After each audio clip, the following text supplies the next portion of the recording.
ازيكم يا اصدقائي، عاملين ايه؟ يا رب دايما بألف خير. جايبه لكم النهارده طريقه عمل الصلصه. احنا عارفين ان احنا كل بيت ما بيستغناش عن الصلصه، والصلصه بنضطر نشتريها من بره، مع انها سهله ممكن نعملها في البيت بمكونات بسيطه جدا ما بتاخدش معانا وقت. انا جبت شويه طماطم كده، كانوا عندي حوالي 2 كيلو ونص. غسلتهم كويس وقطعتهم.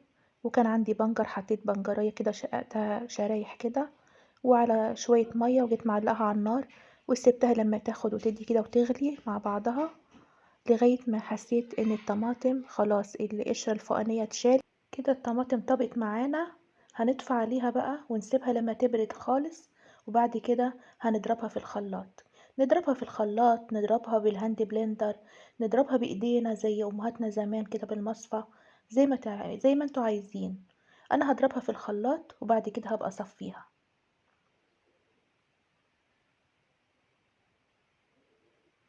ولازم التصفية، لأن التصفية بتشيل القشر منها وبتشيل البذر. ضروري نصفيها بعد ما نضربها في الخلاط. انتوا هتشوفوا كمية القشر اللي طالعة منها والبذر.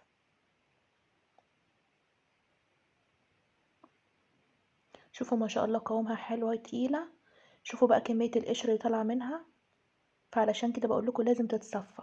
هنعلقها على النار، مش هتاخد وقت. هنحط ربع كوباية زيت، هنحط معلقتين كبار سكر، علشان